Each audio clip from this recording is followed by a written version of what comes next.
ಮಾತರ್ಮೇ ಮಾತರಿಶ್ವನ್ನ ಪಿತರತುಲಗುರೋ ಭ್ರಾತರಿಷ್ಟಾಪ್ತಬಂಧೋ ಸ್ವಾಮಿನ್ನ ಸರ್ವಾಂತರಾತ್ಮನ್ನ ಜರ ಜರಯಿತರ್ಜನ್ಮ ಮೃತ್ಯಾಮಯಾನಾಂ ಗೋವಿಂದೇ ದೇಹಿ ಭಕ್ತಿಂ ಭವತಿ ಚ ಭಗವನ್ ಊರ್ಜಿತಾಂ ನಿರ್ನಿಮಿತ್ತಾಂ ನಿರ್ವ್ಯಾಜಾಂ ನಿಶ್ಚಲಾಂ ಸದ್ಗುಣಗಣ ಬೃಹತೀಂ ಶಾಶ್ವತೀಮಾಶುದೇವ ನಾರಾಯಣಂ ನಮಸ್ಕೃತ್ಯ ನರಂ ಚೈವ ನರೋತ್ತಮಂ ದೇವೀಂ ಸರಸ್ವತೀಂ ವ್ಯಾಸಂ ತತೋ ಗ್ರಂಥಮುದೀರಯೇ ವಿಜಾನತಾಂ ಅವಿತ್ತಸ್ಯ ಮಧ್ವಸ್ಯ ಜಗತಿ ಗುರೋಃ ಪೂರ್ವಾಚಾರ್ಯಮಹಿಷ್ಠಾನಾಮಿಯಂ ಪ್ರಣತಿಮಾಲಿಕಾ ಪೂರ್ಣಜ್ಞಾನಾಯ ವಿದ್ಮಹೇ ಪೂರ್ಣಾನಂದಾಯ ಧೀಮಹಿ ತನ್ನೋ ವ್ಯಾಸ ಪ್ರಚೋದಯಾತ್. ಹೋದ ಬಾರಿ ನಮಗೆ ಚಿಂತನೆ ಮಾಡಲಿಕ್ಕೆ ಆಗಲಿಲ್ಲ. ಹೋದ ಬಾರಿ ನಾವು ಚಿಂತನೆ ಮಾಡಿದಾಗ ನಾವು ತ್ರಿಪುರಾಸುರ ಸಂಹಾರದ ಬಗ್ಗೆ ಯೋಚನೆ ಮಾಡ್ತಾ ಇದ್ವಿ. ತ್ರಿಪುರಾಸುರ ಸಂಹಾರ ಹೇಗಾಯಿತು ಅಂತ ಋಷಿಗಳು ಕೇಳಿದ್ರು. ಯಾಕೆಂದ್ರೆ ಅದು ವಾಸ್ತವಿಕವಾಗಿ ಬಹಳ ದೊಡ್ಡ ಕಥೆ.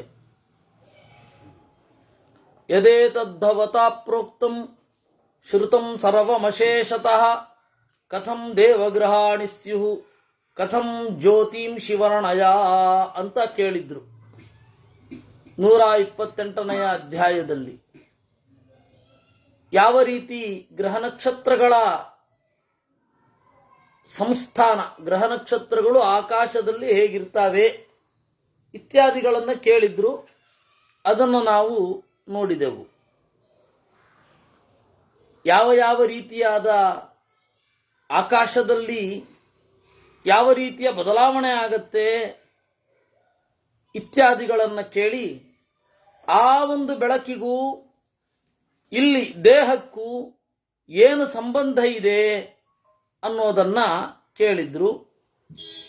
ಅದರ ವಿಸ್ತಾರವಾದ ವರ್ಣನೆಯನ್ನು ನಾವು ನೋಡಿದ್ವಿ. ಇದಾದ ಮೇಲೆ 129ನೇ ಅಧ್ಯಾಯದಲ್ಲಿ ಇದನ್ನೆಲ್ಲ ನೋಡಿದ ಮಯನಿಗೆ ನಾನು ಒಂದು 3 ಊರುಗಳನ್ನು ಮಾಡಬೇಕು ಅಂತ ಕನಸು ಅನಿಸಿತಂತೆ. ಇತಿ ಚಿಂತಾಯುತೋ ದೈತ್ಯೋ ದಿವ್ಯೋಪಾಯ ಪ್ರಭಾವಜಂ ಚಕಾರ ತ್ರಿಪುರಂ ದುರ್ಗಂ ಮನಸ್ಸಂಚಾರಚಾರಿತಂ. ಒಂದು ಒಳ್ಳೆಯ ವರ್ಣನೆ. ಆ ತ್ರಿಪುರಾಸುರವನ್ನು ಹೇಗೆ ಮಾಡಿದ, ತ್ರಿಪುರರನ್ನು ಹೇಗೆ ಮಾಡಿದ ಅಂದ್ರೆ ಮನಸ್ಸಂಚಾರಚಾರಿತಂ. ನೀವು ಮನಸ್ಸಿನಿಂದ ಕಲ್ಪನೆ ಮಾಡಿಕೊಳ್ಳಿಕ್ಕೆ ಏನು ಕಷ್ಟನೂ ಇಲ್ಲ. ಹೀಗೊಂದಿರಬೇಕು. ಆ ತರಹ ಪಟ್ಟಣವನ್ನು ಮಾಡಿದ. ನಾವು ಮನಸ್ಸಿನಿಂದ ಹೀಗೊಂದಿರಬೇಕು ಅಂತ ಕಲ್ಪನೆ ಮಾಡ್ತೀವಿ ಅಂತ ಇಟ್ಕೊಳ್ಳೋಣ.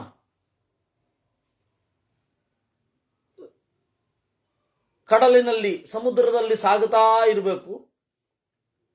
ಇದ್ದಕ್ಕಿದ್ದಾಗ ಹಾರ್ಬಿಡ್ಬೇಕು. ಇದ್ದಕ್ಕಿದ್ದಾಗೆ ಕೆಳಗಡೆ ಬಂದು ಗಾಡಿ ಕಾರ್ ಆಗ್ಬಿಡ್ಬೇಕು. ಈ ತರ ಒಂದು ಕಲ್ಪನೆ ಮಾಡಿದ್ರೆ ಆಗಲ್ಲ. ಆದ್ರೆ ಅಂದ್ಕೊಳ್ಳಿಕ್ಕೆ ಸುಲಭ ಇದೆ. ಆ ರೀತಿ ಮನಸ್ಸಂಚಾರ ಚಾರಿತವಾಗಿ ತ್ರಿಪುರಗಳನ್ನ ನಿರ್ಮಾಣ ಮಾಡಬೇಕು ಅಂತ ಪ್ರಾಕಾರೋನೇನ ಮಾರ್ಗೇಣ ಇಹ ವಾಮುತ್ರ ಗೋಪುರಂ ಇಹ ಚಾಟ್ಟಾಲಕದ್ವಾರಂ ಇಹ ಚಾಟ್ಟಾಲ ಗೋಪುರಂ. ಈ ಮಾರ್ಗ ಹೀಗಿರಬೇಕು. ಈ ತ್ರಿಪುರದಲ್ಲಿ 3 ಊರುಗಳಲ್ಲಿ ಈ ರೀತಿ ದುರ್ಗ ಇರಬೇಕು. ದುರ್ಗ ಅಂದ್ರೆ ಕೋಟೆ. ಈ ರೀತಿ ದುರ್ಗ ಇರಬೇಕು. ಈ ರೀತಿಯಾಗಿ ಊರು ಇರಬೇಕು. ಈ ರೀತಿಯಾಗಿ ಕೊಳ ಇರಬೇಕು ಅಂತೆಲ್ಲ ಕಲ್ಪನೆ ಮಾಡಿದ ಅಂತೆ. ಸವಟಾನಿ ತಡಾಗಾನಿ ಯತ್ರ ವಾಪ್ಯಸ್ತರಾಂಸಿ ಚ ಆರಾಮಾಶ್ಚ ಸಭಾಶ್ಚಾತ್ರ ಉದ್ಯಾನಾನ್ಯತ್ರ ವಾ ತಥಾ. ಮಯ ಅಂದುಕೊಂಡ ಇಲ್ಲಿ ಆಳ ಇರಬೇಕು, ಇಲ್ಲಿ ತಟಾಕ ಇರಬೇಕು.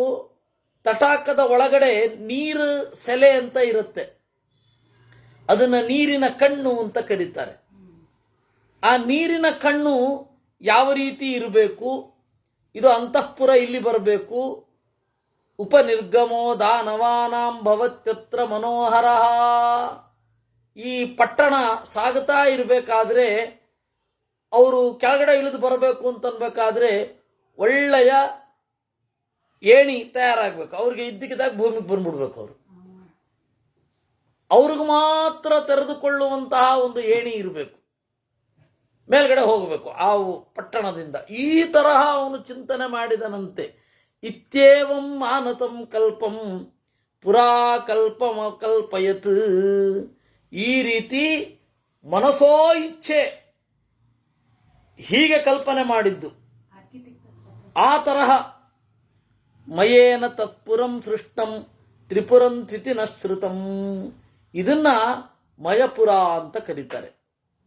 ಕಾರ್ಷ್ಣಾಯ ಸಮಯಂ ಯತ್ತು ಮಯೇನ ವಿಹಿತಂ ಪುರಂ.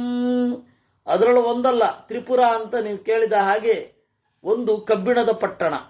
ತಾರಕಾಕ್ಯೋಧಿಪಸ್ತತ್ರ ಕೃತಸ್ಥಾನಾಧಿಪೋ ವಸತ್. ಇದು ಈ ತ್ರಿಪುರಾಸುರ ಸಂಹಾರದ ಕಥೆ ಮಹಾಭಾರತದ ಕರ್ಣಪರ್ವದ 2ನೇ ದಿವಸದಲ್ಲಿ ಇದು ಬರುತ್ತೆ. ಕರ್ಣ ಯುದ್ಧ ಮಾಡಿದ 2 ದಿವಸ. ಮೊದಲನೇ ದಿವಸ ಬೇರೆ ಯಾರೋ ಸಾರಥಿ ಇದ್ದ. 2ನೇ ದಿವಸ ಶಲ್ಯನನ್ನ ಸಾರಥ್ಯಕ್ಕೆ ಹಾಕಿಕೊಳ್ಳಬೇಕು ಅಂತ ಕರ್ಣ ಹೇಳಿದ್ದ ದುರ್ಯೋಧನನಿಗೆ. ನನಗೆ ಕೃಷ್ಣನಂತಹ ಒಬ್ಬ ಸಾರಥಿ ಇಲ್ಲ, ಶಲ್ಯ ಮಾತ್ರ ಕೃಷ್ಣನ ತರಹ ಸಾರಥ್ಯವನ್ನು ಮಾಡಬಲ್ಲ, ಅವನು ನನಗೆ ಜೊತೆ ಆಗಬೇಕು ಅಂತ. ಅದಕ್ಕೆ ಇವನು ಆ ಪ್ಲಾನಿನಿಂದಾಗಿ ಅವನನ್ನು ಹೈಜಾಕ್ ಮಾಡ್ಕೊಂಡು ಬಂದಿದ್ದು. ಇದು ಧರ್ಮರಾಜನಿಗೆ ಕೂಡಲೇ ಗೊತ್ತಾಯಿತು. ಇವನು ಶಲ್ಯ ಒಮ್ಮೆ ನೋಡ್ಕೊಂಡು ಬರ್ತೇನೆ ಅಂತಂದ.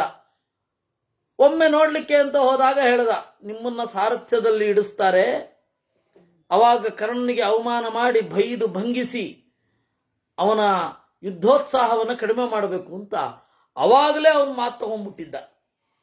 ಇದು ಕಥೆ ಆಗಿತ್ತು. ಇದು ಆಗಿ ಯುದ್ಧದ ಸಂದರ್ಭದಲ್ಲಿ ಸುಮಾರು 17ನೇ ದಿವಸ ಈ ರೀತಿ ಕೇಳಿದಾಗ ಇವನು ಒಪ್ಕೊಂಡ್ಬಿಟ್ರೆ ಡೌಟ್ ಬರುತ್ತೆ. ಅದಕ್ಕೆ ಆಗಲ್ಲ ಅಂದ ಶಲ್ಯ. ಸಾರಥ್ಯ ಅಂತ ಹೇಳಿ ಅವಮಾನ ಮಾಡ್ತಾ ಇದ್ದೀರ ನನ್ನ, ನಾನು ಯೋಧ, ಯುದ್ಧ ಮಾಡ್ತೇನೆ ಅಂತಂದ. ಅದಕ್ಕೆ ಇಲ್ಲ ಇಲ್ಲ, ಯಾವತ್ತೂ ಕೂಡ ಸಾರಥಿಗಿಂತ ಉತ್ತಮರು ಯಾರು ಇರೋದಿಲ್ಲ, ರಥಿಕನಿಗಿಂತ ಸಾರಥಿ ಉತ್ತಮ ಆಗಿರೋದು ಕಂಡಿದೆ. ರಥಿನಃ ಸಾರಥಿ ಶ್ರೇಷ್ಠ ಕೇಶವಸ್ಯ ಯಥಾರ್ಜುನ, ಅರ್ಜುನಸ್ಯ ಯಥಾ ಹರಿ. ಅರ್ಜುನನಿಗೆ ಹೇಗೆ ಹರಿ ಮಿಗಿಲೋ, ತ್ರಿಪುರಾಸುರ ಸಂಹಾರದಲ್ಲಿ ಶಿವನಿಗೆ ಸಾರಥಿಯಾಗಿದ್ದವನು ಯಾರು? ಬ್ರಹ್ಮ ಅಂತ. ಹೌದಾ, ಹಾಗಾದ್ರೆ ಆ ಕಥೆ ಕೇಳಬೇಕು ಅಂದ ಅವನು. ಮಾರನೇ ದಿವಸ ಯುದ್ಧಕ್ಕೆ ಹೋಗಬೇಕು. 16ನೇ ರಾತ್ರಿ ಅವನು ಈ ರೀತಿ ಹೇಳಿದಾಗ ಅವನು ಕಥೆ ಹೇಳ್ದ. ಅವನು ದುರ್ಯೋಧನ ಶಲ್ಯನಿಗೆ ಅಲ್ಲಿ ವರ್ಣನೆ ಮಾಡಿದ್ದಾರೆ. ದೊಡ್ಡ ಇವೆಂಟ್ ಅದು. ತ್ರಿಪುರಾಸುರ ಸಂಹಾರ ಅನ್ನೋದು ದೊಡ್ಡದು. ಅದು ವಿಸ್ತಾರವಾಗಿ ವರ್ಣಿತವಾಗಿರೋದು ಈ ಮತ್ಸ್ಯ ಪುರಾಣದಲ್ಲಿ. ಈ ಮತ್ಸ್ಯ ಪುರಾಣ ಅಂದ್ರೆ ಎಲೆಕ್ಟ್ರಾನಿಕ್ ಅಂತ ಅನ್ಕೋಬಿಡಿ. ಇವಾಗ ಈ ಅನ್ನೋದೇ ಕಷ್ಟ ಆಗೋಗಿದೆ. ಇಮೇಲ್ ಈ ಮತ್ಸ್ಯ ಪುರಾಣ ಅಂದ್ರೆ ಎಲೆಕ್ಟ್ರಾನಿಕ್ ಮತ್ಸ್ಯ ಪುರಾಣ ಎಲ್ಲಿ ಅಂತ ಕೇಳ್ತಾರ ಆಮೇಲೆ. ಅದರಿಂದಾಗಿ ಅಲ್ಲಿ ವಿಸ್ತಾರವಾಗಿದೆ. ಅಲ್ಲಿ ಬಿಟ್ರೆ ಅಲ್ಲಿ 1-2 ಅಧ್ಯಾಯದಲ್ಲಿದೆ, ಇಲ್ಲಿ ವಿಸ್ತಾರವಾಗಿದೆ. ಕಾರ್ಷ್ಣಾಯತಮ. ಅದಕ್ಕೆ ಇವರಿಗೆ ತ್ರಿಪುರಾಸುರ ಸಂಹಾರ ಶಿವನ ಮಹತ್ವದ ಬಗ್ಗೆ ಕೇಳಬೇಕಿತ್ತು. ಅದಕ್ಕೆ ಇವರು ಕೇಳಿದರು.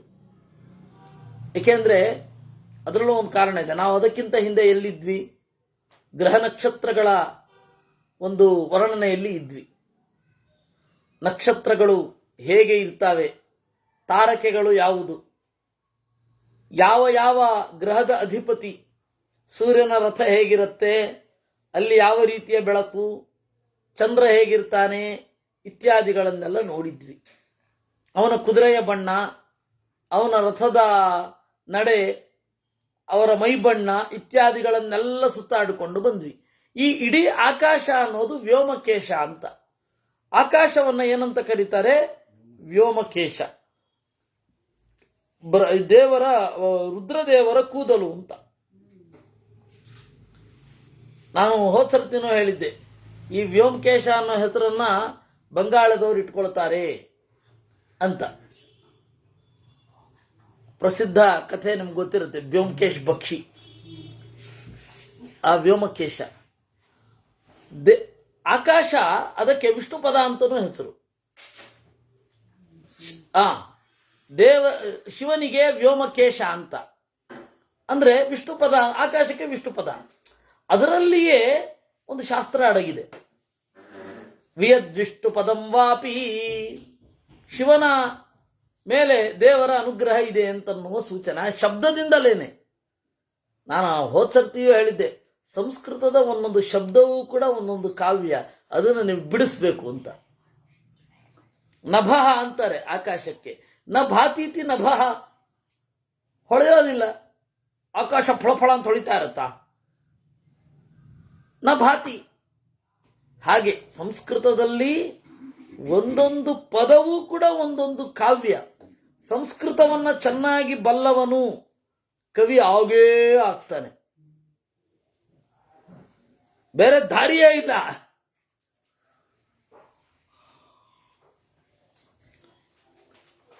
ಈ ಹಿನ್ನೆಲೆಯಲ್ಲಿ ಆ ವ್ಯೋಮಕೇಶ ಅಂತ ಬಂತಲ್ಲ, ಹಾಗಾದ್ರೆ ಆ ಶಿವನ ಪ್ರಚಲಿತವಾದ ದೊಡ್ಡ ಸಾಧನೆ ಯಾವುದು ಅಂದ್ರೆ ತ್ರಿಪುರಾಸುರ ಸಂಹಾರ. ಅದನ್ನು ಕೇಳಬೇಕು ಅಂತ ಹೇಳಿ ಹೊರಟಿತ್ತು. ಆಗ ಋಷಿಗಳು ಅದನ್ನ ವರ್ಣನೆ ಮಾಡ್ಲಿಕ್ಕೆ ಶುರು ಮಾಡಿದ್ರು. ಮಯ ಮನಸ್ಸಿಗೆ ಬಂದ ಹಾಗೆ ಸೃಷ್ಟಿ ಮಾಡಿದ 3 ಊರುಗಳನ್ನು. ಆ 3 ಊರುಗಳಲ್ಲಿ ಮೊದಲನೆಯ ಊರು ತಾರಕಾಕ್ಷೋಧಿಪಸ್ತತ್ರ ಕೃತಸ್ಥಾನಾಧಿಪೋ ಭವತ್. ಕಬ್ಬಿಣದ ಊರಿನ ಅಧ್ಯಕ್ಷ ಯಾರು ಅಂದ್ರೆ ತಾರಕ. ಯತ್ತು ಪೂರ್ಣೇಂದು ತಂಕಾಚಂ ರಾಜತಂ ನಿರ್ಮಿತಂ ಪುರಂ ವಿದ್ಯುನ್ಮಾಲಿ ಪ್ರಭುಸ್ತತ್ರ ವಿದ್ಯುನ್ಮಾಲಿ ತ್ವಿವಾಂಬುಧ. ಆಮೇಲೆ ಎರಡನೆಯದ್ದು ಬೆಳ್ಳಿಯ ಪಟ್ಟಣ. ಆ ಬೆಳ್ಳಿಯ ಪಟ್ಟಣದ ಅಧಿಪತಿ ಯಾರು ಅಂತಂದ್ರೆ ವಿದ್ಯುನ್ಮಾಲಿ ಅಂದ್ರು. ಸುವರ್ಣಾಧಿಕೃತಂ ಯಚ್ಚ ಮಯೇನ ವಿಹಿತಂ ಪುರಂ ಸ್ವಯಮೇವ ಮಯಸ್ತತ್ರ ಗತಃ ತಾರಾಧಿಪಸ್ತತಾ ಗತಸ್ತದಧಿಪ ಪ್ರಭು. ಇನ್ನು ಬಂಗಾರದ ಊರು, ಕಬ್ಬಿಣದ ಊರು, ಬೆಳ್ಳಿಯ ಊರು, ಬಂಗಾರದ ಊರು, ಇವಿಷ್ಟು ಆಕಾಶದಲ್ಲಿ ಸಂಚಾರ ಮಾಡೋದು. ಅದನ್ನ ತಾನೇ ಮಯ ನಾನು ಮಾಡ್ತೇನೆ ಎಂದ. ಈ ತ್ರಿಪುರಾಸುರರಲ್ಲಿ ಒಬ್ಬನೇ ಶುದ್ಧೋಧನ. ಆ ಶುದ್ಧೋಧನನ ಮಗನೇ ಬುದ್ಧ. ಭಾಗವತ ಸ್ಪಷ್ಟವಾಗಿ ಈ ಶುದ್ಧೋಧನ ಯಾರು ಅಂದ್ರೆ ತ್ರಿಪುರಾಸುರರಲ್ಲಿ ಒಬ್ಬ. ತ್ರಿಪುರಾಸುರರು ಹುಟ್ಟಿದ್ರು ಅಲ್ಲಿ ಅಂತ ಹೇಳ್ತಾರೆ, ಹೇಳತ್ತೆ ಭಾಗವತದಲ್ಲಿ. ಅದರಿಂದಾಗಿ ಮಯ ಇದ್ದ. ತಾರಕಸ್ಯ ಪುರಂ ತತ್ರ ಶತಯೋಜನಮಂತರಂ. ಅವನು ತಾರಕ ಅಂತ ತಾರಕನಿಗೆ ಕೊಟ್ಟ. ಹೀಗಾಗಿ ತಾರಕ, ವಿದ್ಯುನ್ಮಾಲಿ, ಆಮೇಲೆ ಮಯ, ಈ 3 ಜನ 3 ಊರುಗಳನ್ನ ತಮ್ಮದಾಗಿಸಿಕೊಂಡ್ರು. ವಿದ್ಯುನ್ಮಾಲಿ ಪುರಂ ಚಾಪಿ ಶತಯೋಜನಕ ಎಂದರೆ ಮೇರು ಪರ್ವತ ಸಂಕಾಶಂ ಮಯಸ್ಯಾಪಿ ಪುರಂ ಮಹತ್. ಇದನ್ನ ಅವನು ಯಾವಾಗ ಮಾಡಿದ್ದು ಅಂದ್ರೆ ಪುಷ್ಯ ಸಂಯೋಗ ಮಾತ್ರೇಣ ಕಾಲೇನ ಸಮಯಪುರ. ಆ ಮಯ ಪುಷ್ಯ ಸಂಯೋಗ ಮಾತ್ರೇಣ, ಪುಷ್ಯ ನಕ್ಷತ್ರ ಯೋಗ ಬಂದಾಗ ಮಾಡಿಬಿಟ್ಟಂತೆ. ಈ ರೀತಿ 3 ತರಹದ ಊರು. ಸರ್ವೇಷಾಂ ಕಾಮಗಾನಿ ಸ್ಯುಹು ಸರ್ವಲೋಕಾತಿಗಾನಿ ಚ. ಎಲ್ಲ ಕಡೆ ಇವರು ಬಯಸಿದ ಕಡೆ ಹೋಗೋದು, ಎಲ್ಲ ಲೋಕದ ಮೇಲ್ಗಡೆ ಇರೋದು. ತೇಲುವ ಫ್ಲೋಟಿಂಗ್ ಪಾರ್ಕ್ಸ್ ಇತ್ತು. ಸೋದ್ಯಾನ ವಾಪಿ ಕೂಪಾನಿ. ಉದ್ಯಾನ, ವಾಪಿ ಅಂದ್ರೆ ಇಳಿಭಾವಿ, ಕೂಪ ಅಂದ್ರೆ ಭಾವಿ. ಕೂಟಾಗಾರೋತ್ಕಟಾನಿಚ, ವಿಚಿತ್ರವಾದ ಮನೆಗಳು. ಇದೆಲ್ಲವೂ ಕೂಡ ತೇಲ್ತಾ ಇರುವಂತಹ ಒಂದು ಪರಿಸ್ಥಿತಿಯನ್ನ ನಿರ್ಮಾಣ ಮಾಡಿದ್ದ ಅವನು. ಚಿತ್ರಶಾಲಾ ವಿಶಾಲಾನಿ ಚತುಶಾಲೋತ್ತಮಾನಿ ಚ ಅಶೋಕವನ ಭೂತಾನಿ ಕೋಕಿಲಾರವವಂತಿ ಚ. ಅಲ್ಲೆಲ್ಲ ಅಶೋಕವನ ಮೇಲ್ಗಡೆ. ನಾವೀಗ ಏನು ಬಾಲ್ಕನಿ ಗಾರ್ಡನ್ ಏನಿದೆಯಲ್ಲ, ಇದೇನೂ ಅಲ್ಲ. ಅಪ್ಸ್ಟೇರ್ ಗಾರ್ಡನ್ ಅಂತ ಮಾಡ್ತೇವಲ್ಲ, ಇದೇನೂ ಅಲ್ಲ. ಟೆರೇಸ್ ಗಾರ್ಡನ್ ಏನೂ ಅಲ್ಲ. ಆ ತರಹ ಒಂದು ಊರೇ ಮೇಲ್ಗಡೆ. ಬಹುಧ್ವಜ ಪತಾಕಾನಿ ಸ್ರಗ್ಧಾಮಾಲಂಕೃತಾನಿ ಚ. ಈ ರೀತಿ ಒಂದೊಂದು ಪಟ್ಟಣದಲ್ಲಿಯೂ ಕೂಡ ಗೋಪುರಾಣಾಂ ಶತಂ ಶತಂ, ನೂರಾರು ಗೋಪುರಗಳು.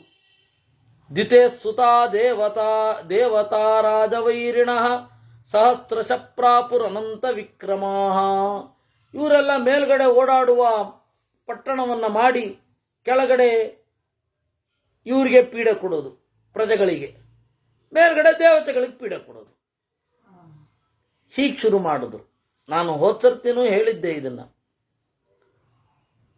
ವಿಲನ್ ಕಾನ್ಸೆಪ್ಟೇ ಇದು. ಅಷ್ಟೂ ಜೇಮ್ಸ್ ಬಾಂಡ್ ಮೂವಿಗಳಲ್ಲಿ ಇದೇ ಕಾನ್ಸೆಪ್ಟ್. ವಿಲನ್ ಏನ್ ಮಾಡ್ತಾನೆ, ಇಡೀ ದೇಶವನ್ನು ನಾಶ ಮಾಡಲಿಕ್ಕೆ ಸಂಚು ಹಾಕ್ತಾನೆ. ಅದಕ್ಕೆ ಅವನು ಭೂಗರ್ಭದ ಒಳಗಡೆಯೋ ನೀರಿನ ಒಳಗಡೆಯೋ ಸ್ಪೇಸ್ ಶಟಲ್ಲೋ ಏನೋ ಮಾಡಿಕೊಂಡು ಇದನ್ನ ಮಾಡಬೇಕು ಅಂತ ಅದನ್ನು ಇವನು ಹೋಗಿ ಏನ್ ಮಾಡ್ತಾನೆ, ಡಿಫ್ಯೂಸ್ ಮಾಡ್ತಾನೆ, ಅದನ್ನ ಆಗದಂತೆ ಮಾಡ್ತಾನೆ. ಅದೇ ಹೀಗಾಗಿ ಒಟ್ಟಾರೆ ಇವತ್ತಿಗೂ ಅದೇ ಕಾನ್ಸೆಪ್ಟ್. ಈ ತ್ರಿಪುರಾಸುರರ ಕಾನ್ಸೆಪ್ಟ್ ಅನ್ನೇ ಇವರೆಲ್ಲ ಇಟ್ಕೊಂಡಿರೋದು. ಯಾಕೆಂದ್ರೆ ದೊಡ್ಡ ವಿಲನ್ ಅಂದ್ರೆ ಇನ್ನೇನಾಗಬೇಕು, ಇಡೀ ಭೂಮಿಯನ್ನ ಎದುರಾಕೋಬೇಕು. ವಿಲನ್ ಎಷ್ಟು ದೊಡ್ಡವನು ಅಂದ್ರೆ ಅಷ್ಟು ಇಡೀ ಭೂಮಿಯನ್ನ ಎದುರಾಕೊಂಡ್ರೆ ದೊಡ್ಡ ವಿಲನ್. ಭೂಮಿಯನ್ನು ಎದುರಾಕೊಳ್ಳೋದು ಹೇಗೆ, ಇಡೀ ಭೂಮಿಯನ್ನು ನಾಶ ಮಾಡ್ಬೇಕು. ಅವನೆಲ್ಲಿ ನಿಲ್ಲೋದು? ದೇವರು ಕೊಟ್ಟಿದ್ದು ಬಿಟ್ಟು ಹಾರ್ಕೊಂಡೋ ಈಜುಕೊಂಡೋ ಮುಳುಗ್ಕೊಂಡೋ ಅವನಿರ್ಬೇಕು. ಅದರಿಂದ ಅದು ತ್ರಿಪುರಾಸುರ ಸಂಹಾರದ ಕಥೆಯನ್ನೇ ಇವರೆಲ್ಲ ತೆಗೆದಿರೋದು.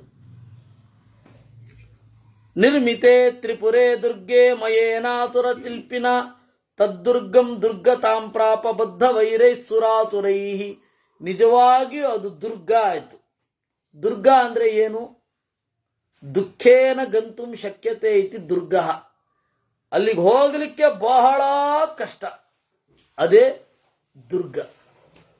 ಆ ದುರ್ಗ 3: ಗಿರಿದುರ್ಗ, ವನದುರ್ಗ, ಜಲದುರ್ಗ ಅಂತ.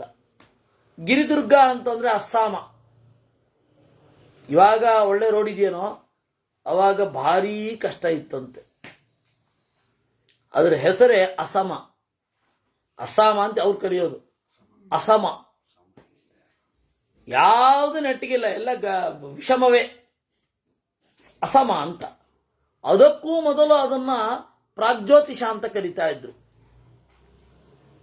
ಬೆಳಕು ಬೀಳುವ ಮುನ್ನ ಅದಿರುತ್ತೆ, ಬೆಳಕು ಬೀಳೋದೇ ಇಲ್ಲ ಅಂತನ್ನುವ ಅರ್ಥದಲ್ಲಿ ಪ್ರಾಗ್ಜ್ಯೋತಿಷ ಅಂತ. ಗಿರಿದುರ್ಗ ಕೃಷ್ಣನ ಕಾಲದಲ್ಲಿಯೇ ಅದು ದೊಡ್ಡ ಗಿರಿದುರ್ಗ. ಬಹಳ ಡೆನ್ಸಿಟಿ ಇತ್ತಂತೆ ಬೆಟ್ಟಗಳದ್ದು, ಅದನ್ನ ಭೇದಿಸಿ ಹೋಗಲಿಕ್ಕೆ ಕಷ್ಟ. ಈ ಹಿನ್ನೆಲೆಯಲ್ಲಿ ದುರ್ಗ ಅಂದ್ರೆ ಅದು ಗೊತ್ತಾಯ್ತಾ. ಈಗ ಚಿತ್ರದುರ್ಗ, ದೇವರಾಯನ ದುರ್ಗ, ಅಲ್ಲಿಗೆ ಹೋಗಲಿಕ್ಕೆ ನಾವು ಸುಲಭ ಮಾಡಿಬಿಟ್ರೆ ಅದು ದುರ್ಗ ಅಲ್ಲ, ಅದು ಸುಗ. ಅದರಿಂದ ದುರ್ಗ. ತದ್ದುರ್ಗಂ ದುರ್ಗತಾಂ ಪ್ರಾಪ, ನಿಜವಾಗಿಯೂ ದುರ್ಗ ಆಗಿ ಹೋಯಿತು. ಬದ್ಧ ವೈರೈ ಸುರಾಸುರೈ, ಮನುಷ್ಯರು ಸುರರು ಯಾರಿಗೂ ಅದನ್ನೇನು ಮಾಡ್ಲಿಕ್ಕೆ ಆಗ್ತಾ ಇಲ್ಲ. ಸಕಲತ್ರ ಸಪುತ್ರಾಶ್ಚ ಶಸ್ತ್ರವಂತೋಂತ ಕೋಪಮಾಹ ಮಯಾದಿಷ್ಟಾನಿ ವಿವಿಚು ಗೃಹಾಣಿ ಹೃಚಿತಾಶ್ಚಯೇ. ಹೆಂಡತಿ ಮಕ್ಕಳೊಡನೆ ಕೂಡಿಕೊಂಡು ಅಷ್ಟೂ ಜನ ಮಯ ಹೇಳಿದಂತೆ ಆ ಪಟ್ಟಣದಲ್ಲಿ ನೆಲೆಗೊಂಡ್ರು. ಸಿಂಹಾವನಮಿವಾನೇಕೆ ಮಕರಾ ಇವ ಸಾಗರಂ ತ್ರಿಪುರಂ ಸಂಕುಲಂ ಜಾತಂ ದೈತ್ಯ ಕೋಟಿ ಶತಾಕುಲಂ. ಕೋಟ್ಯಂತರ ದೈತ್ಯರು ಆ ಪಟ್ಟಣದಲ್ಲಿ ಇರ್ಲಿಕ್ಕೆ ಶುರು ಮಾಡಿದ್ರು. ಅವರಿಗೆ ಮೊದಲು ದೇವರು ಕೊಟ್ಟ ಮನೆ ಸುತಲ ಮತ್ತು ಪಾತಾಳ.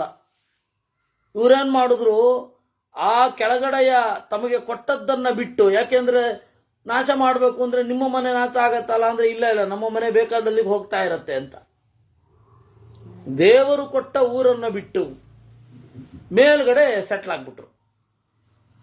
ಯೋಯಂ ಪ್ರಾರ್ಥಯತೆ ಕಾಮಂ ಸಂಪ್ರಾಪ್ತ ತ್ರಿಪುರಾಶ್ರಯಾತ್. ಅವರು ಸುಖವಾಗಿ ಏನು ಬೇಕೋ ಅದು ಬರ್ತಾ ಇತ್ತು, ದುಡಿಯುವ ಕಷ್ಟ ಇಲ್ಲ.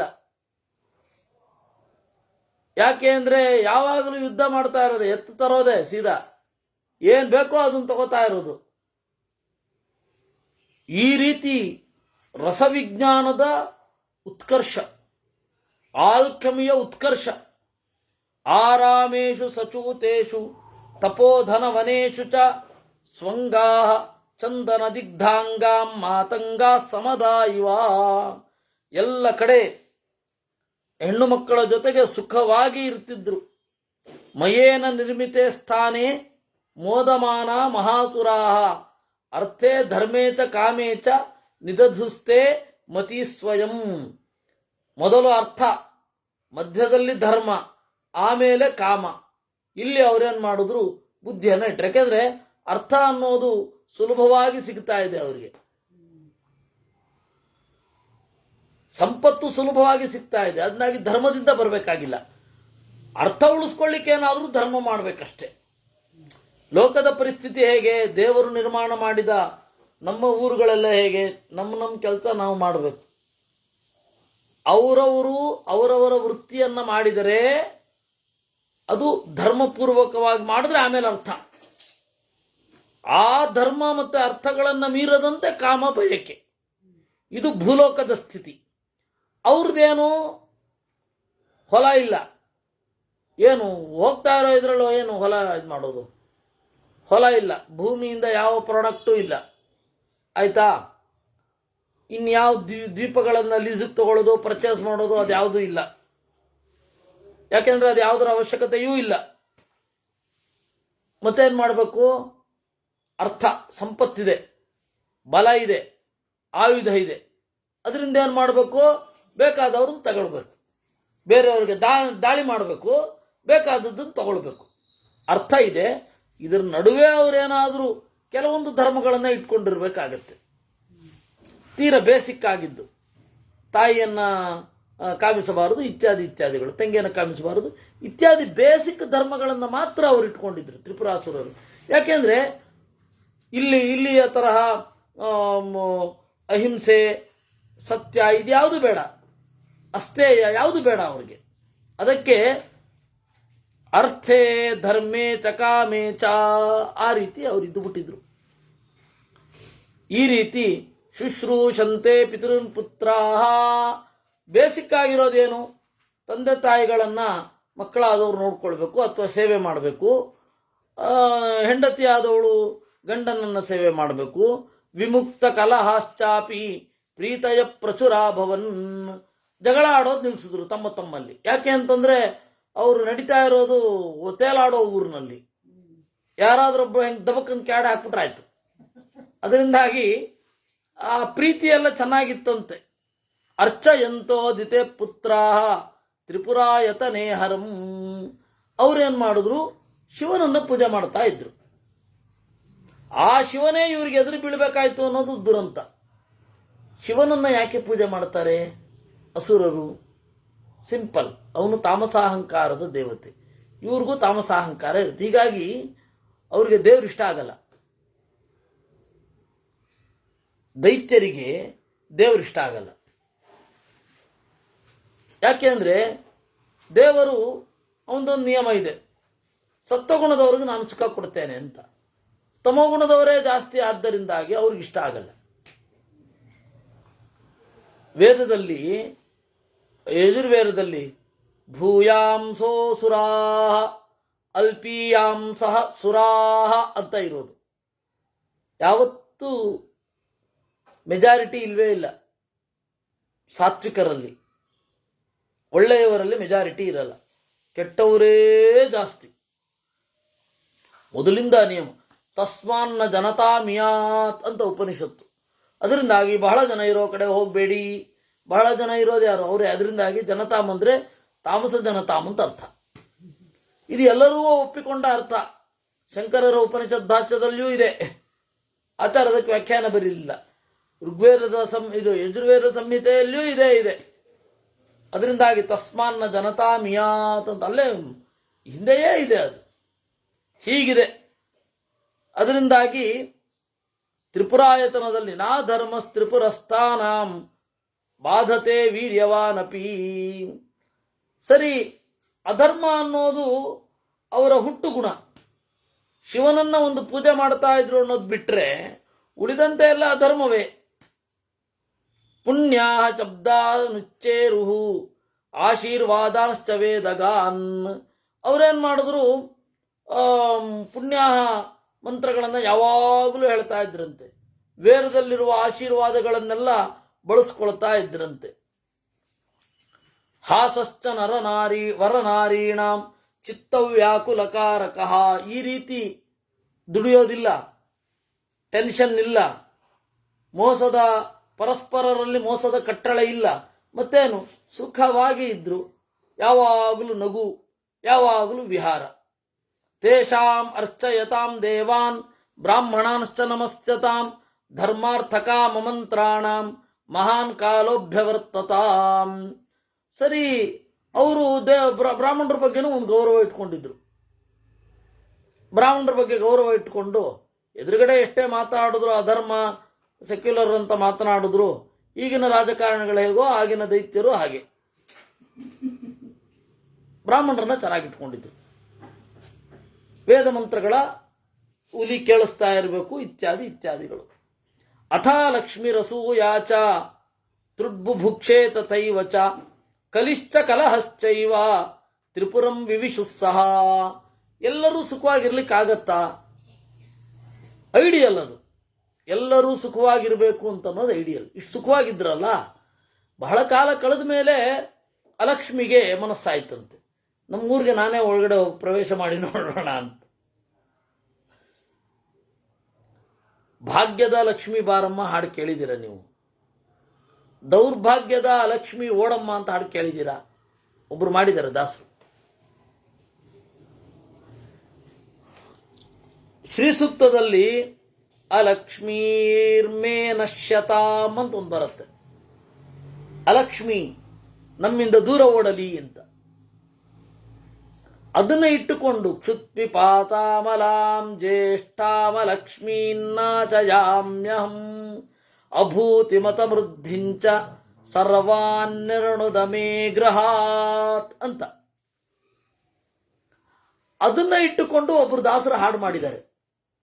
ಪ್ರಾಯ ಟಿ ಕೆ ವೇಣುಗೋಪಾಲ್ ದಾಸರು ಇರಬೇಕು, ನನ್ನ ನೆನಪು ಕರೆಕ್ಟ್ ಆಗಿದ್ರೆ ಟಿ ಕೆ ವೇಣುಗೋಪಾಲ್ ದಾಸರು. ಚೆನ್ನಾಗಿದೆ ಹಾಡು. ಆ ಮಂಥರೆಯ ಬಗ್ಗೆ ಹೇಳ್ತಾ ಅವರು ಬರೆದಿರೋ ಹಾಡು. ಅದರಿಂದಾಗಿ ಅಲಕ್ಷ್ಮಿ ಪ್ರವೇಶ ಮಾಡಿದ್ಲಂತೆ. ಅಲಕ್ಷ್ಮಿಯ ಬೆನ್ನಿಗೆ ಅಸೂಯೆ ಪ್ರವೇಶ ಮಾಡಿದ್ಲು. ತೃಡ್ಬುಭುಕ್ಷೆ ತಥೈವಚ. ಎಂದೂ ಇಲ್ಲದ ಬಾಯಾರಿಕೆ, ಎಂದೂ ಇಲ್ಲದ ಹಸಿವು, ಹಪಹಪಿತನ ಅಂತ ಇರಲ್ಲ, ಆ ಹಪಹಪಿತನ ಪ್ರವೇಶ ಮಾಡಿತು. ಆಮೇಲೆ ಹೆಂಡತಿ ಜ್ಯೇಷ್ಠಾಲಕ್ಷ್ಮಿ ಪ್ರವೇಶ ಮಾಡಿದ ಮೇಲೆ ಕಲಿ ಪ್ರವೇಶ ಮಾಡಲೇಬೇಕಲ್ವಾ? ಕಲಿ ಅಲಕ್ಷ್ಮಿಯ ಗಂಡ. ಎಷ್ಟೋ ಕಡೆ ಜ್ಯೇಷ್ಠಾಲಕ್ಷ್ಮಿ ಪೂಜೆ ಮಾಡ್ತಾರೆ, ಜ್ಯೇಷ್ಠ ಗೌರಿ ಅಂತಲೂ ಹೇಳ್ತಾರೆ ಅವಳನ್ನ. ವಾಸ್ತವಿಕವಾಗಿ ಆ ಆಚರಣೆಯೇ ಬಹಳ ವಿಚಿತ್ರ. ಹಿಂದಿನ ದಿವಸ ಏನು ನೈವೇದ್ಯ ಮಾಡಿದ್ದನ್ನ ಮಾರನೇ ದಿವಸ ತಿಂತಾರೆ. ಆ ಥರದ್ದೇನೋ ಒಂದು ಚಿಂತನೆ ಇದೆ. ಅದೇ ಜ್ಯೇಷ್ಠ ಅಲಕ್ಷ್ಮಿಯೇ ಅವಳು. ವಾಸ್ತವಿಕವಾಗಿ ಮಾಡಬಾರದು ಶಾಸ್ತ್ರದ ಹಿನ್ನೆಲೆಯಲ್ಲಿ. ಆದರೆ ನಾವು ಸಾಂಪ್ರದಾಯಿಕರಿಗೇನು ಹೇಳಲಿಕ್ಕಾಗಲ್ಲ. ಆಯ್ತು ಮಾಡಿ ಅಂತ ಬಿಡಬೇಕು. ಸಂಧ್ಯಾಕಾಲಂ ಪ್ರವಿಷ್ಟಾಸ್ತೆ ತ್ರಿಪುರಂಚ ಭಯಾವಹ. ಸಂಧ್ಯಾಕಾಲಕ್ಕೆ ಪ್ರವೇಶ ಮಾಡಿದ್ರಂತೆ, ಮುಸ್ಸಂಜೆ. ಅದಕ್ಕೆ ಮುಸ್ಸಂಜೆಯಲ್ಲಿ ಭಾರಿ ಎಚ್ಚರದಿಂದ ಇರಬೇಕು ಅಂತ. ಏನೇನೋ ಮಾಡ್ತಾ ಇರಬಾರದು. ದೇವರ ಧ್ಯಾನವೋ ಓದೋ, ಅಂದರೆ ಶಾಸ್ತ್ರದ ಓದೋ ಏನೋ ಮಾಡ್ಕೊಂಡಿರಬೇಕು. ಸಮಧ್ಯಾಸು ಸಮಂ ಘೋರಾ ಶರೀರಾಣಿ ಯಥಾಮಯಾ. ಇವರೆಲ್ಲ ತ್ರಿಪುರದ ಒಳಗಡೆ ಪ್ರವೇಶ ಮಾಡಿದ್ರು. ಸ್ವಪ್ನೇ ಭಯಾವಹ ದೃಷ್ಟ ಆವಿಜಂತಸ್ತು ದಾನವಾನ್. ಕೆಲವು ದಾನವರಿಗೆ ಗೊತ್ತಾಯಿತು, ಓ ರಾತ್ರಿ ಇವರೆಲ್ಲ ಪ್ರವೇಶ ಮಾಡಿದ್ರು ಮುಸ್ಸಂಜೆಯಲ್ಲಿ ಅಂತ. ಮಯಸ್ಸಭಾಮ ವಿವೇಚ ಭಾಸ್ಕರಾಭ್ಯಾಮಿವಾಂಬುಧ. ಎಲ್ಲರೂ ಕೂಡ ಪ್ರವೇಶ ಮಾಡಬೇಕು.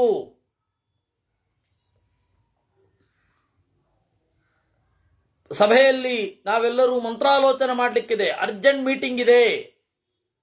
ಮೇರುಕೂಟ ನಿಭೇ ರಮ್ಯೆ ಆತನೇ ಸ್ವರ್ಣ ಮಂಡಿತೆ ಆಸೀನ ಕಾಂಚನಗಿರೆ ಶೃಂಗೇ ತೋಯ ಮುಚೋಯತ. ಎಲ್ಲರೂ ಆ ಸೊಗಸಾದ ಆಸನದಲ್ಲಿ ಕುಳಿತುಕೊಂಡ್ರು. ಮಯ ಹೇಳಿದ, ಖೇಚರ ಖೇಚರಾರಾವಾಹ ಭೋ ಭೋ ದಾಕ್ಷಾಯಣೀ ಸುತಾಹ ನಿಶಾಮಯಧ್ವಂ ಸ್ವಪ್ನೋಯಂ ಮಯಾ ದೃಷ್ಟೋ ಭಯಾವಹ. ಎಲೈ ದಾಕ್ಷಾಯಿಣಿ ಸುತರೇ ಅಂದ. ದಾಕ್ಷಾಯಿಣಿ ದಕ್ಷನ ಮಗಳು ದಿತಿ, ದಿತಿಯ ಮಕ್ಕಳು ದೈತ್ಯರು. ದಾಕ್ಷಾಯಿಣಿ ಸುತಾಹ ಅಂದ್ರೆ ದೈತ್ಯರೇ ಅಂತ. ಎಲೈ ದೈತ್ಯರೇ, ನಿಶಾಮಯಧ್ವಂ ಸ್ವಪ್ನೋಯಂ ಮಯಾ ದೃಷ್ಟೋ ಭಯಾವಹ. ನಾನು ಒಂದು ಕನಸನ್ನು ಕಂಡೆ, ಅದನ್ನೆಲ್ಲ ಕೇಳಿ. ಚತಸ್ರ ಪ್ರಮದಾಸ್ತತ್ರ ತ್ರಯೋ ಮರ್ತ್ಯಾ ಭಯಾವಹ. 4 ಜನ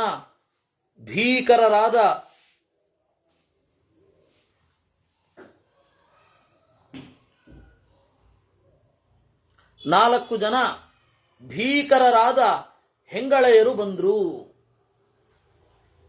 ಚತಸ್ರಃ ಪ್ರಮದಾಸ್ತತ್ರ, ಆಮೇಲೆ ತ್ರಯೋ ಮರ್ತ್ಯಾ ಭಯಾವಹ. 3 ಜನ ಪುರುಷರು ಬಂದರು.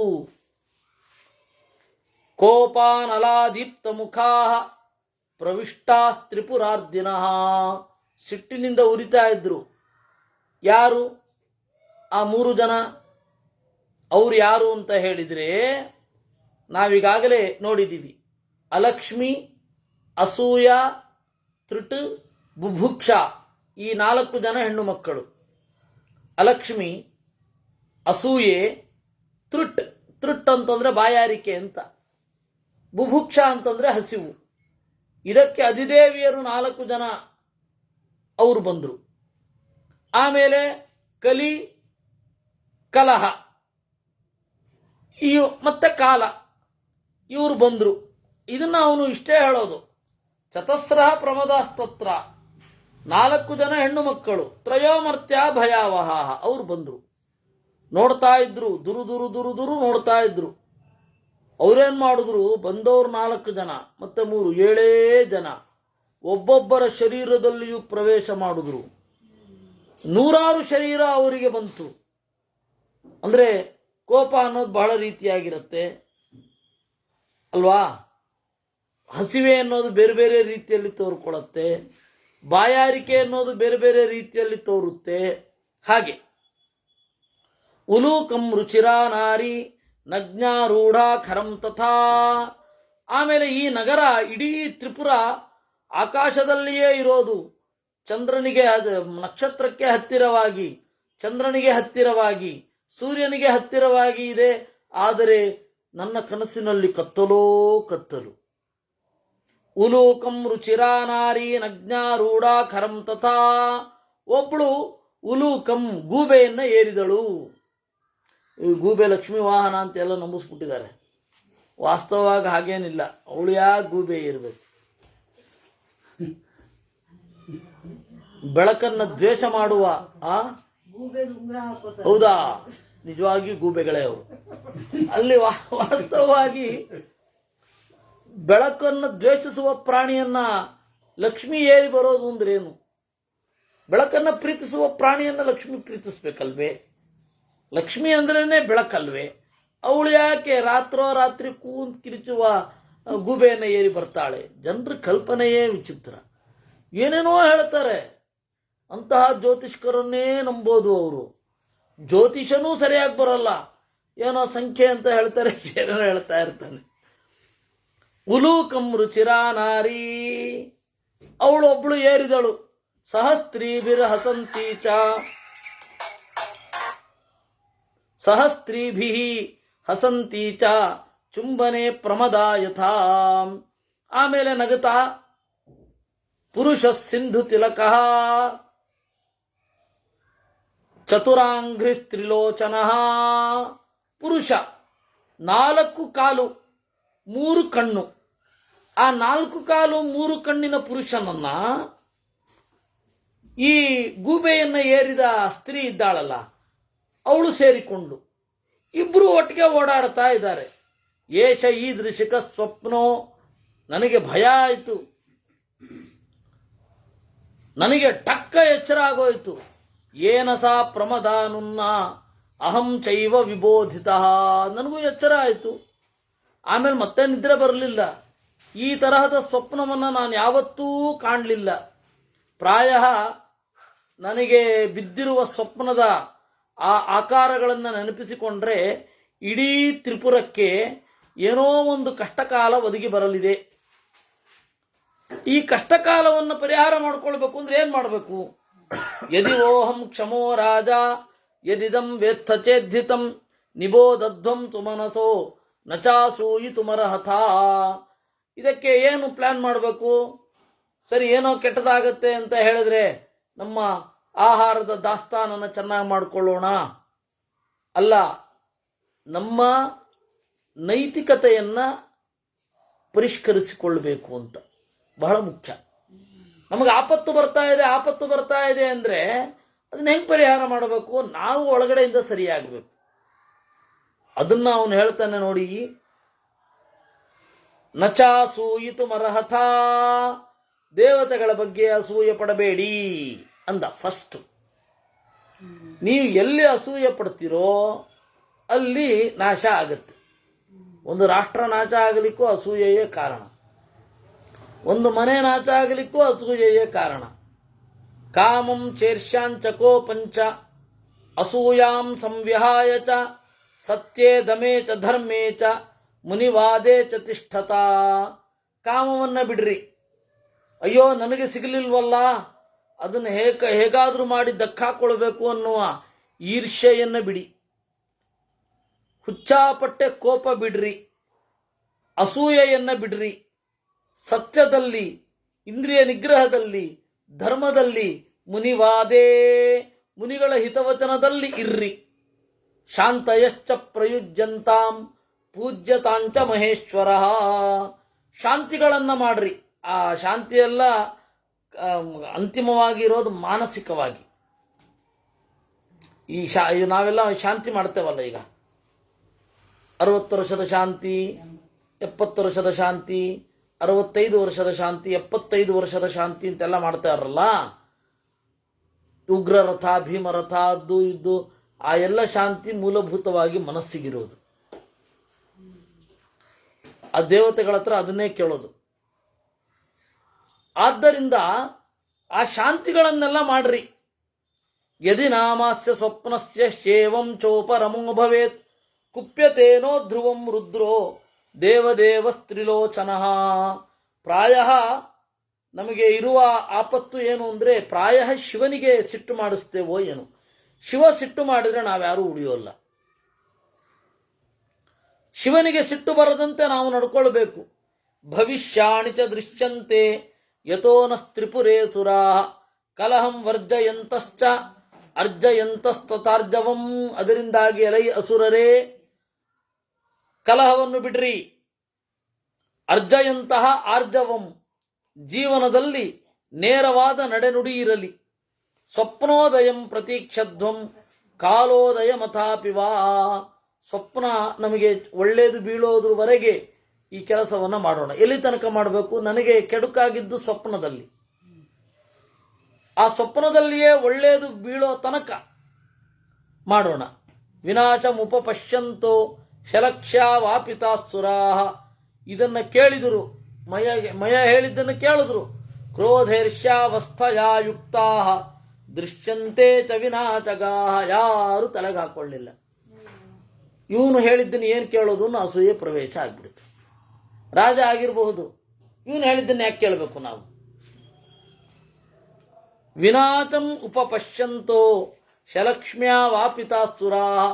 ಏನು ಯಾವಾಗಲೂ ಸುಖವೇ ಆಗ್ಬೇಕಾ, ದುಃಖ ಆಗಲಿ ಅಂತ ಅವರಿಗೆ ಅನಿಸ್ಬಿಡ್ತು. ಯಾಕೆಂದ್ರೆ ಅಲಕ್ಷ್ಮಿ ಎಲ್ಲರಲ್ಲೂ ಪ್ರವೇಶ ಮಾಡಿಬಿಟ್ಟಿದ್ಲು. ತತ್ರೈವ ದೃಷ್ಟ್ವಾ ತೇನ್ಯೋನ್ಯಂ ಸಕ್ರೋಧ ಪೂರಿತೆ ಕ್ಷಣಾ ಅಥ ದೈವ ಪರಿಧ್ವಸ್ತಾ ದಾನವಾಸ್ತ್ರಿಪುರಾಲಯ.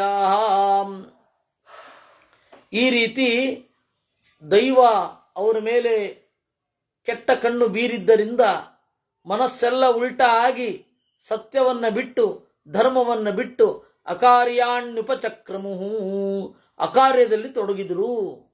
ಏನು ಅಕಾರ್ಯ? ದ್ವಿಷಂತಿ ಬ್ರಾಹ್ಮಣಾನ್ ಪುಣ್ಯಾನ್, ಬ್ರಾಹ್ಮಣರ ದ್ವೇಷ.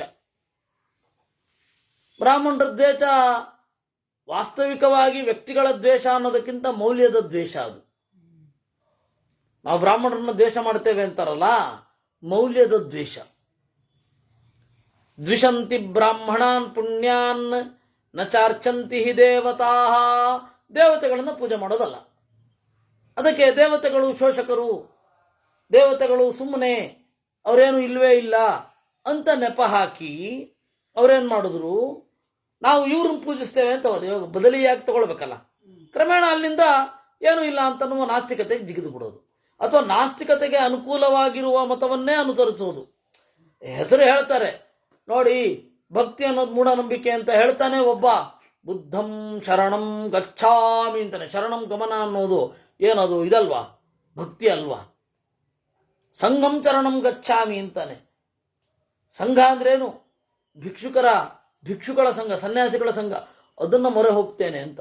ಅಯ್ಯೋ ರಾಮ, ಭಕ್ತಿ ಮೂಢನಂಬಿಕೆ ಅಲ್ಲಿ. ರಾಮನನ್ನ ಪೂಜೆ ಮಾಡಿದ್ರೆ ಮೂಢನಂಬಿಕೆ, ಕೃಷ್ಣನನ್ನ ಪೂಜೆ ಮಾಡಿದ್ರೆ ಮೂಢನಂಬಿಕೆ. ಬುದ್ಧನನ್ನ ಪೂಜೆ ಮಾಡೋದು, ರಾಮ ಅನ್ಯಾಯ ಮಾಡಿದ್ದಾನೆ, ಹೆಂಡತಿಯನ್ನು ಬಿಟ್ಬಿಟ್ಟ, ಬುದ್ಧ ಹೆಂಡತಿಯನ್ನು ಬಿಟ್ಟು ಒಳ್ಳೇದು ಮಾಡದ. ಅದೇ ಯಾಕೆ? ಎರಡೂ ತಪ್ಪೇ. ರಾಮನದ್ದು ತಪ್ಪಾದ್ರೆ ಬುದ್ಧನದ್ದು ತಪ್ಪು, ಬುದ್ಧನದ್ದು ಸರಿ ಆದ್ರೆ ರಾಮನದ್ದು ಸರಿ. ಈ ಲದ್ದಿ ಜೀವಿಗಳಿಗೆ ಇದ್ಯಾವುದು ತಲೆಗೆ ಬರಲ್ಲ. ಅವ್ರಿಗೆ ವಿಪರೀತ ಲಕ್ಷಣ ಬುದ್ಧಿಜೀವಿ ಅಂತ. ಅದರಿಂದಾಗಿ ದ್ವಿಷಂತಿ ಬ್ರಾಹ್ಮಣಾನ್ ಪುಣ್ಯಾನ್ ನ ಚಾರ್ಚಂತಿ ಹಿ ದೇವತಾ ಗುರುಂ ಚೈವ ನಮನ್ಯಂತೆ ಶನ್ಯೋನ್ಯಂ ಚಾಪಿ ಚುಕ್ರುಧು. ಗುರುಗಳನ್ನು ಕುರಿತು, ಪಾಠ ಹೇಳಿಕೊಟ್ಟ ಗುರುಗಳನ್ನು ಕುರಿತು ಸಿಟ್ಟು. ದೇವರ ದಯದಿಂದ ಅದಿನ್ನೂ ಬಂದಿಲ್ಲ. ಈ ಬುದ್ಧಿಜೀವಿಗಳೆಲ್ಲ ನಾಸ್ತಿಕರು ನಮ್ಮ ಗುರುಗಳು ಅಂತ ಹೇಳಿ ಅವ್ರ ಗುರುಗಳನ್ನ ನೆನೀತಾರೆ. ಅವ್ರ ಶಿಷ್ಯರು ಇವತ್ತಿಗೂ ಕೂಡ ನಮ್ಮ ಗುರುಗಳಿದ್ರು ಅಂತ ಹೇಳ್ತಾರೆ ನಾಸ್ತಿಕರನ್ನ.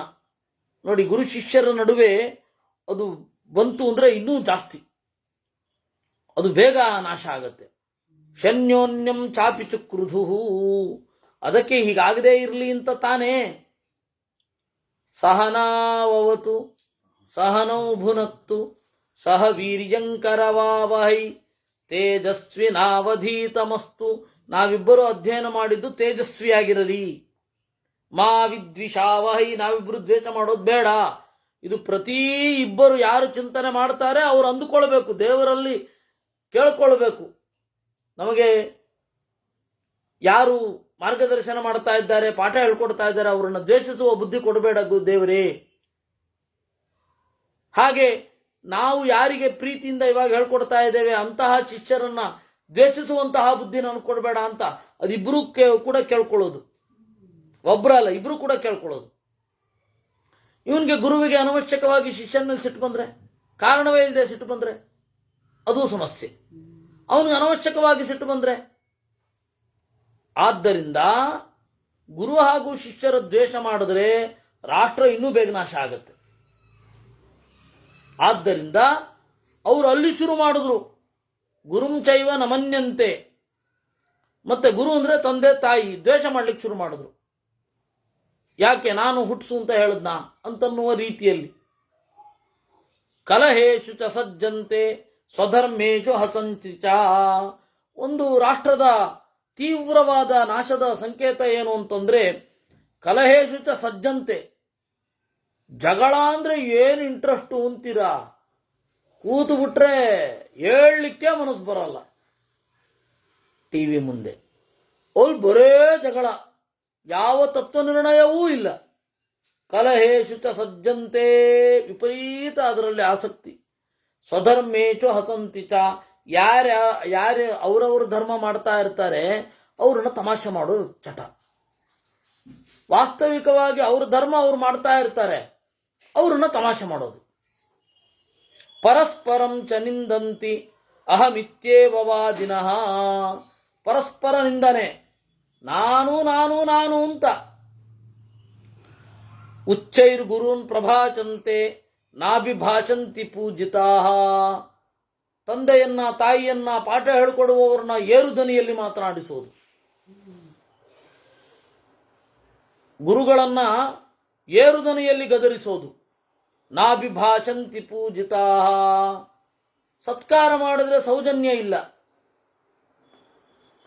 ಆ ತರಹ ಆಗಿ ಹೋಯಿತು. ಅಕಸ್ಮಾತ್ ಸಾಶ್ರುನಯನಾ ಜಾಯಂತೆ ಚ ಸಮುತ್ಸುಕಾ, ಕಾರಣ ಇಲ್ಲದೆ ಕಣ್ಣಲ್ಲಿ ನೀರು, ಕಾರಣ ಇಲ್ಲದೆ ಒಂದು ಉತ್ಕಟತೆ.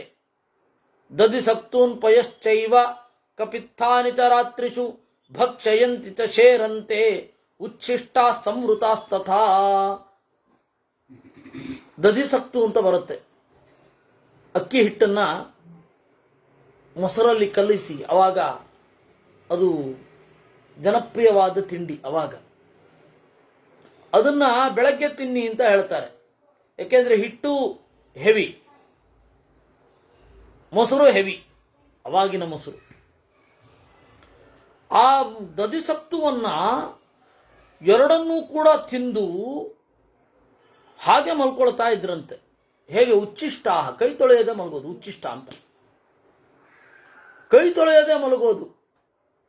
ಸಂವೃತಾಸ್ತಥಾ ಮೂತ್ರಂ ಕೃತ್ವೋಪಸ್ಪೃಶಂತಿ ಚಾಕೃತ್ವಾ ಪಾದಧಾವನಂ ಸಂವಿಶಂತಿ ಚ ಶಯ್ಯಾಸು ಶೌಚಾಚಾರ ವಿವರ್ಜಿತಾ, ಆಚಾರವೇ ಇರದೆ ಶುಚಿಯಾಗದೆ ಹಾಸಿಗೆಗಳಲ್ಲಿ ಇರ್ತಾ ಇದ್ರಂತೆ. ಸಂಕುಚಂತಿ ಭಯಾಚ್ಚೈವ ಮಾರ್ಜಾರಾಣಾಂ ಯಥಾ ಕುಕಃ ಭಾರ್ಯಾಂ ಗತ್ವಾ ನ ಶುದ್ಧ್ಯಂತಿ ರಹೋ ವೃತ್ತಿಷು ನಿಸ್ತ್ರಪಾಃ. ಭಯದಿಂದ ಬೆಕ್ಕಿಗೆ ಹೆದರ್ಕೊಳ್ಳೋ ಹಾಗಾಗೋದ್ರಂತೆ. ಭಾರ್ಯಾಂ ಗತ್ವಾ ನ ಶುದ್ಧ್ಯಂತಿ, ಹೆಂಡತಿಯ ಜೊತೆಗೆ ಏಕಾಂತದಲ್ಲಿದ್ದು ಹೊರಗಡೆ ಬಂದು ಕಾಲ್ ತೊಳ್ಕೊತಾ ಇರಲಿಲ್ವಂತೆ. ರಹೋ ವೃತ್ತಿಷು ನಿಸ್ತ್ರಪಾಹ, ನಾಲ್ಕು ಗೋಡೆಯ ಒಳಗಡೆ ಆಗಬೇಕಾದದ್ದನ್ನೆಲ್ಲ ಹೊರಗಡೆ ಮಾಡಿ ತೋರಿಸುವ ಒಂದು ಪ್ರವೃತ್ತಿ. ಪುರಾ ಸುಶೀಲ ಭೂತ್ವಾ ಚ ದುಶ್ಶೀಲತ್ವಮುಪಾಗತಾ, ಹೀಗೆ ಸುಶೀಲರಾಗಿದ್ದವರು ದುಶ್ಶೀಲರಾಗಿ ಹೋದರು. ದೇವಾನ್ ತಪೋಧನಾಂಶ್ಚೈವ ಬಾಧಂತೆ ತ್ರಿಪುರಾಲಯಾ, ತಪೋಧನರಾದವರನ್ನ ದೇವತೆಗಳನ್ನ ಕಾಡ್ಲಿಕ್ಕೆ ಶುರು ಮಾಡಿದ್ರು. ಮಯೇನ ವಾರ್ಯಮಾಣಾಪಿ ತೇ ವಿನಾಚಮುಪಸ್ಥಿತಾ, ಮಯ ಎಷ್ಟು ತಡೆದ್ರೂ ಕೇಳಲಿಲ್ಲ. ಆ ವಿನಾಶದ ಕಡೆಗೆ ವೇಗವಾಗಿ ಹೋಗ್ತಾ ಇರುವವರನ್ನ ಯಾರೂ ತಡಿಲಿಕ್ಕಾಗಲ್ಲ. ಈ ವಿನಾಶಕ್ಕೆ ಹೋಗದೇ ಇರೋದು ಹಾಗೆ ಏನ್ ಮಾಡಬೇಕು ಅಂದ್ರೆ ನಮ್ಮನ್ನೇ ನಾವು ತಿದ್ದುಕೊಳ್ಬೇಕಷ್ಟೇ. ಇದ್ಯಾವುದು ಬೇರೆ ರೀತಿಯಿಂದ ಆಗಲ್ಲ. ವೈಭ್ರಾಜಂ ನಂದನಂ ಚೈವ ವನಂ ಚೈತ್ರರಥಂ ತಥಾ ಅಶೋಕಂಚ ವರಾಶೋಕಂ ಸರ್ವರ್ತುಕಮಥಾಪಿವಾಂ. ಆಮೇಲೆ ಉದ್ಯಾನಗಳನ್ನು ಹಾಳು ಮಾಡೋ ಚಟ ಬಂತು. ಉದ್ಯಾನಗಳನ್ನು ಹಾಳು ಮಾಡೋದು, ಮರಗಳನ್ನು ಯದ್ವಾ ತದ್ವಾ ಕತ್ತರಿಸೋದು, ಇವೆಲ್ಲ ಬಂತು ಅಂದ್ರೆ ನಾಶ ಸನ್ನಿಹಿತವಾಗಿದೆ ಅಂತ ಅರ್ಥ. ವಿಧ್ವಂಸಯಂತಿ ಸಂಕ್ರುದ್ಧಾ ತಪೋಧನ ವನಾನಿಚ, ತಪಸ್ವಿಗಳ ವನವನ್ನು ನಾಶ ಮಾಡ್ಲಿಕ್ಕೆ ಶುರು ಮಾಡಿದ್ರು. ದೇವಾಲಯಗಳನ್ನು ನಾಶ ಮಾಡ್ಲಿಕ್ಕೆ ಶುರು ಮಾಡಿದ್ರು. ವಿಧ್ವಸ್ತ ದೇವಾಯತನಾಶ್ರಮಂಚ ಸಂಭಗ್ನ ದೇವ ದ್ವಿಜ ಪೂಜಕಂಚ, ಪೂಜೆ ಮಾಡುವವರಿಗೆ ತೊಂದರೆ ಮಾಡ್ಲಿಕ್ಕೆ ಶುರು ಮಾಡಿದ್ರು. ಜಗದ್ಬಭೂವ ಮರರಾಜ ದುಷ್ಟೈ ಅಭಿಧೃತಂ ಸಸ್ಯಮಿವಾಲಿ ವೃಂದೈ. ಈ ರೀತಿ ಇಡೀ ಜಗತ್ತು ಉಲ್ಲೋಲ ಕಲ್ಲೋಲಗೊಂಡಿತು. ಇದು ಅವರದ್ದೇ ನಾಶದ ಸೂಚನೆ. ಯಾರು ಹೀಗೆ ಮಾಡ್ತಾ ಇರ್ತಾರಲ್ಲ ಅವರದ್ದೇ ನಾಶ ಆಗೋದು. ಹೀಗೆ 131ನೇ ಅಧ್ಯಾಯ ಆಯಿತು. 132ನೇ ಅಧ್ಯಾಯವನ್ನು ನಾವು ನಾಳೆ ನೋಡೋಣ. ಅದರಲ್ಲಿ ಇನ್ನೂ ಅವರ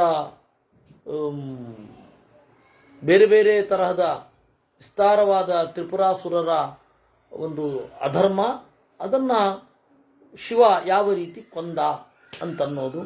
ಹೀಗೆ ನಾಳೆ ಪ್ರದೋಷ ಶಿವಾಧಿಷ್ಠಿತ, ಶಿವದೇವತಾಕ ಪ್ರದೋಷ ಅನ್ನೋದು. ಪ್ರದೋಷದಲ್ಲಿ ಶಿವನ ವಿಶೇಷ ಚಿಂತನೆ ಮಾಡಬೇಕು ಅಂತ ಶಾಸ್ತ್ರ. ಆ ಶಿವನ ಚಿಂತನೆಯನ್ನು ನಾಳೆ ಮಾಡೋರಿದ್ದೇವೆ. ಕೃಷ್ಣಾರ್ಪಣಮಸ್ತು.